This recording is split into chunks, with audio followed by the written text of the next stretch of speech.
ಭಾರತದ ಸ್ವರ್ಗ ಎಂದೇ ಪ್ರಖ್ಯಾತಿ ಪಡೆದಿರುವಂತಹ ಕಾಶ್ಮೀರದ ಪಹಲ್ಗಾಮ್ನ ಮೇಲೆ ನಡೆದ ಉಗ್ರರ ಅಮಾನವೀಯ ದಾಳಿಯನ್ನು ಖಂಡಿಸಿ ಕೊಪ್ಪಳದ ಮುಸ್ಲಿಂ ಬಾಂಧವರು ಮತ್ತು ಮುಸ್ಲಿಂ ಮುಖಂಡರು ನಿನ್ನೆ ರಾತ್ರಿ ಶಾಂತಿಯುತವಾಗಿ ದೀಪ ಬೆಳಗುವ ಮೂಲಕ ಕೊಪ್ಪಳದ ಅಶೋಕ ವೃತ್ತದ ಬಳಿ ಹುತಾತ್ಮರಾದ ಭಾರತೀಯರಿಗೆ ಮೌನ ಸಂತಾಪವನ್ನು ಸೂಚಿಸಿದ್ದಾರೆ.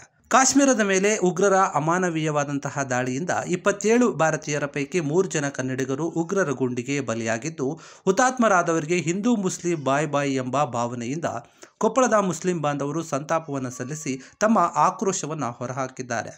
ಇದೇ ವೇಳೆ ಕೊಪ್ಪಳ ನಗರದ ನಗರಸಭೆಯ ಅಧ್ಯಕ್ಷರಾದಂತಹ ಅಮ್ಜದ್ ಪಟೇಲ್ ಮತ್ತು ಕೊಪ್ಪಳದ ಇತರ ಮುಸ್ಲಿಂ ಮುಖಂಡರು ಹುತಾತ್ಮರಿಗೆ ಸಂತಾಪವನ್ನು ಸಲ್ಲಿಸಿ ಮಾತನಾಡಿ, ಇದೊಂದು ಭಾರತದ ಇತಿಹಾಸದಲ್ಲೇ ನಡೆದಂತಹ ಅಮಾನವೀಯವಾದಂತಹ ಮತ್ತು ಅತ್ಯಂತ ಹೇಯ ಕೃತ್ಯ. ಈ ರೀತಿಯ ಉಗ್ರರ ದಾಳಿಯನ್ನು ನಾವೆಲ್ಲ ತೀವ್ರವಾಗಿ ಖಂಡಿಸುತ್ತೇವೆ.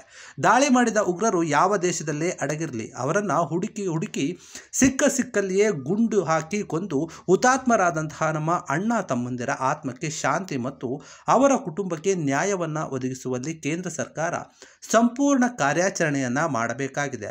ಉಗ್ರರು ಯಾವ ದೇಶದಲ್ಲೇ ಇರಲಿ ಹೊಡೆದು ಉರುಳಿಸಬೇಕು. ಉಗ್ರರು ಇನ್ನೊಮ್ಮೆ ಭಾರತೀಯರು ಮತ್ತು ಭಾರತದ ಒಂದು ಹೆಸರನ್ನು ಕೇಳಿದ್ರೇನೆ ನಿಂತಲ್ಲಿಯೇ ಹೆದರಬೇಕು. ಆ ರೀತಿಯಲ್ಲಿ ಅವರಿಗೆ ಪಾಠವನ್ನು ಕಲಿಸಬೇಕು. ಕ್ರೂರವಾಗಿ ಗುಂಡಿಕ್ಕಿ ಕೊಂದು ಪ್ರತೀಕಾರವನ್ನು ತೀರಿಸಿಕೊಳ್ಳಲೇಬೇಕು. ನಾವೆಲ್ಲರೂ ಕೂಡ ಕೇಂದ್ರ ಸರ್ಕಾರದ ಪರವಾಗಿದ್ದೇವೆ. ನಾವು ಕೇಂದ್ರ ಸರ್ಕಾರಕ್ಕೆ ಬೆಂಬಲವನ್ನು ಸೂಚಿಸ್ತೇವೆ ಅಂತ ಮುಸ್ಲಿಂ ಮುಖಂಡರು ತಮ್ಮ ಆಕ್ರೋಶವನ್ನು ಹೊರಹಾಕಿದ್ದಾರೆ. ಇದರ ಜೊತೆಗೆ ಹುತಾತ್ಮರಾದ ಭಾರತೀಯರಿಗೆ ಮತ್ತು ಕನ್ನಡಿಗರಿಗೆ ದೀಪ ಹಚ್ಚಿ ಮೌನ ಸಂತಾಪವನ್ನು ಸಲ್ಲಿಸಿದ್ದಾರೆ.